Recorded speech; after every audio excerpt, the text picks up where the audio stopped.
তার দুনিয়াতে আগমনের আগে পৃথিবী জুলুমে পরিপূর্ণ হয়ে যাবে। এই পরিমাণ জুলুম হবে যে পৃথিবীতে ন্যায় বিচার বলতে কিচ্ছু থাকবে না। জোর যার মুল্লুক তার, এটা গোটা দুনিয়ার রন্ধ্রে রন্ধ্রে প্রতিষ্ঠিত হয়ে যাবে। অনেকটা শুরু হয়ে গেছে না?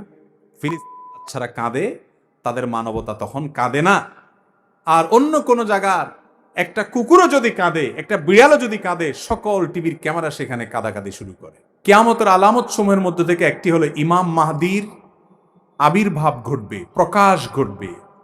ইমাম মাহদি এমন একজন মানুষ যার নাম হবে আমাদের নবী করিম সাল্লাল্লাহু আলাইহি সাল্লামের অনুকরণে, এবং তিনি পৃথিবীতে আত্মপ্রকাশ ঘটাবেন। আল্লাহ তাআলা তার আত্মপ্রকাশ ঘটাবেন কখন, কোন সময়টাতে, পৃথিবীর অবস্থা কি হবে, এ সম্পর্কে হাদিসে যে বিবরণ এসেছে তার একেবারে সংক্ষিপ্ত সার বলতে গেলে, তার আসার আগে পৃথিবীতে দিন দুনিয়া থেকে বিদায় হওয়ার উপক্রম হবে।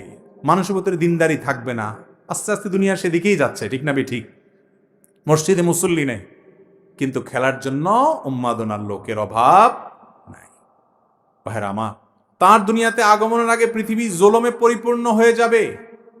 এই পরিমাণ জুলুম হবে যে পৃথিবীতে ন্যায় বিচার বলতে কিচ্ছু থাকবে না। জোর যার মুল্লুক তার, এটা গোটা দুনিয়ার রন্ধ্রে রন্ধ্রে প্রতিষ্ঠিত হয়ে যাবে। অনেকটা শুরু হয়ে গেছে না? দেশে বিদেশে দুনিয়াতে সারা পৃথিবীতে আজ যাদের গায়ে জোর আছে তারা যা বলে সেটাই নীতি, ঠিক না ঠিক? ইউরোপিয়ানদের গায়ে জোর আছে, তারা যা বলে ওইটাই নীতি। আমেরিকানদের গায়ে জোর আছে, তারা যা বলে সেটাই নীতি। আজ দুর্বলদের কোনো না কথার দাম আছে, না আদর্শের দাম আছে, না তাদের কোনো অধিকার আছে, ঠিক না ঠিক? আমার এক বন্ধু, তিনি ডেনমার্কে থাকেন, আমাকে একবার বললেন, ভাই আমার কাছে অদ্ভুত লাগে, যেই তথাকথিত উন্নত বিশ্বের মানুষেরা আমাদেরকে সবক শিখায়, মানবতা শিখায়, আদর্শ শিখায়, তারা আমাদের চাইতে অনেক উন্নত, আমাদেরকে শিক্ষিত বলে আমরা তাদেরকে মনে করি, এবং তাদেরকে অনেক ক্ষেত্রে আমাদের দেশের মানুষেরা অন্ধের মতো মানি যে তারা আদর্শবান, তারা সভ্য, তারা নাকি ভদ্র, তারা নাকি উন্নত। বলে যে একটা এক্সাম্পল নেন, যখন লিবিয়া এবং সিরিয়ার, বিশেষ করে সিরিয়ার মুসলমানরা যখন নিজেদের দেশে থাকতে পারছেন না, যুদ্ধ পরিস্থিতিতে ইউরোপের দিকে পাড়ি জমাতে লাগলো, তিনি বলেন যে আমার দেশের বর্ডার ক্রস করে যাতে জার্মানি বা কোনো দেশ তাদেরকে আশ্রয় দিতে চাচ্ছে, সেখানে যেন যেতে না পারে, সেজন্য নানামুখী প্রতিবন্ধকতা সৃষ্টি করা হয়েছে, ট্রেন বন্ধ করে দেওয়া হয়েছে। আবার যখন ইউক্রেন রাশিয়া যুদ্ধ শুরু হলো, এখন ইউক্রেনিয়ান যারা আছে তারা যদি কোনোভাবে এই বর্ডারে প্রবেশ করতে পারে, তাদের আশ্রয় প্রশ্রয়, তাদের সুবিধার জন্য যা দরকার সব তো বটেই।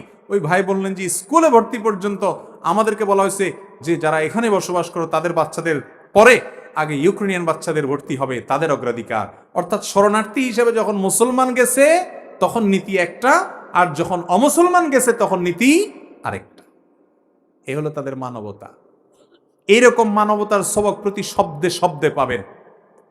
বাচ্চারা কাঁদে, তাদের মানবতা তখন কাঁদে না। আর অন্য কোন জায়গার একটা কুকুরও যদি কাঁদে, একটা বিড়ালও যদি কাঁদে, সকল টিভির ক্যামেরা সেখানে কাঁদাকাঁদি শুরু করে, ঠিক না ঠিক? ভাইরা আমার, এইরকম জুলুম, এরকম অবিচার, এরকম গরমিল গোটা দুনিয়াতে শুরু হয়েছে, দিন দিন বাড়ছে। এটা বাড়তে বাড়তে যখন চরমে পৌঁছে যাবে, পৃথিবীর কোথাও ন্যায় বিচার বলতে কিচ্ছু থাকবে না, তখন ইমাম মাহদির আত্মপ্রকাশের সময় আসবে। মানুষ হতাশ যখন হবে, মানুষ নেতৃত্ব খুঁজবে, তখন ইমাম মাহদির আত্মপ্রকাশের সময় ঘনিয়ে আসবে। আল্লাহ রাব্বুল আলামিন তার আত্মপ্রকাশের আগে দাজ্জাল পাঠাবেন। দাজ্জালের অত্যাচার অবিচার চলবে, তার ফিতনা চলবে, যে ফিতনায় পতিত হয়ে অনেকেই দাজ্জালকে আল্লাহ মনে করে ঈমান হারা হবে। অনেক জাঁকজমকপূর্ণ দুনিয়া হবে এবং অনেক চমক সে দেখাবে। আজ পৃথিবীতে বহু চমক দেখে আমাদের অনেক মুসলমানের সন্তান বেঈমান হচ্ছে কি হচ্ছে না? বিজ্ঞানের চমক দেখে, এই চমক দেখে, সেই চমক দেখে আল্লাহর বিরুদ্ধে দাঁড়ায় যায়, আল্লাহর ব্যাপারে সংশয় সৃষ্টি হয়ে যায়। নবী করিম সাল্লাল্লাহু আলাইহি ওয়াসাল্লাম ভবিষ্যৎবাণী করেছেন এগুলো হবে। তো এরকম পরিস্থিতি হবে। ভাইরা আমার, এমন কি দুর্ভিক্ষ দেখা দিবে কয়েক বছর, কোন কোন বর্ণায় 3 বছরের কথা, কয়েক বছরের কথা বিভিন্ন বর্ণায় আসছে যে ইমাম মাহদির আত্মপ্রকাশের আগে পৃথিবীতে এরকম দুর্ভিক্ষ দেখা দিবে। এরপর আল্লাহ তাআলা ইমাম মাহদির আত্মপ্রকাশ ঘটাবেন, তিনি লড়াই করবেন দাজ্জাল এবং দাজ্জালিপনার বিরুদ্ধে, এবং আল্লাহ তাআলা তাকে এমন একটা শাসন দিবেন যে শাসনে আল্লাহর পক্ষ থেকে বারাকা আসছে, আসমান থেকে বারাকা আসছে, সবকিছুতে বরকত আছে। পৃথিবীতে আবার তিনি ইনসাফ এবং নিষ্ঠা দিয়ে পুরো পৃথিবীকে পরিপূর্ণ করবেন। ইমাম মাহদী আসবেন এবং তার আবির্ভাব হবে। বিভিন্ন হাদিস থেকে এটি সন্দেহের আলোকে সন্দেহাতীতভাবে এটি প্রমাণিত। অতএব আল্লাহ তাআলা আমাদের সকলকে ইমাম মাহদী আসা পর্যন্ত যদি আমরা বেঁচে থাকি তার কাতারে শামিল হওয়ার তৌফিক দান করুন।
না, ফিলিস্তিন ছাড়া কাঁদে, তাদের মানবতা তখন কাঁদে না।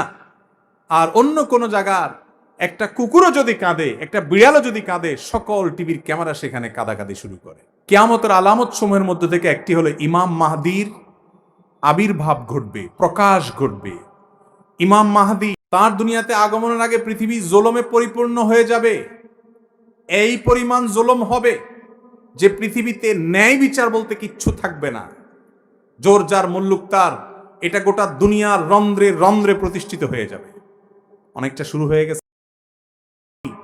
এমন একজন মানুষ যার নাম হবে আমাদের নবী করিম সাল্লাল্লাহু আলাইহি সাল্লামের অনুকরণে, এবং তিনি পৃথিবীতে আত্মপ্রকাশ ঘটাবেন। আল্লাহ তাআলা তার আত্মপ্রকাশ ঘটাবেন কখন, কোন সময়টাতে, পৃথিবীর অবস্থা কি হবে এ সম্পর্কে হাদিসে যে বিবরণ এসেছে তার একেবারে সংক্ষিপ্ত সার বলতে গেলে, তার আসার আগে পৃথিবীতে দিন দুনিয়া থেকে বিদায় হওয়ার উপক্রম হবে।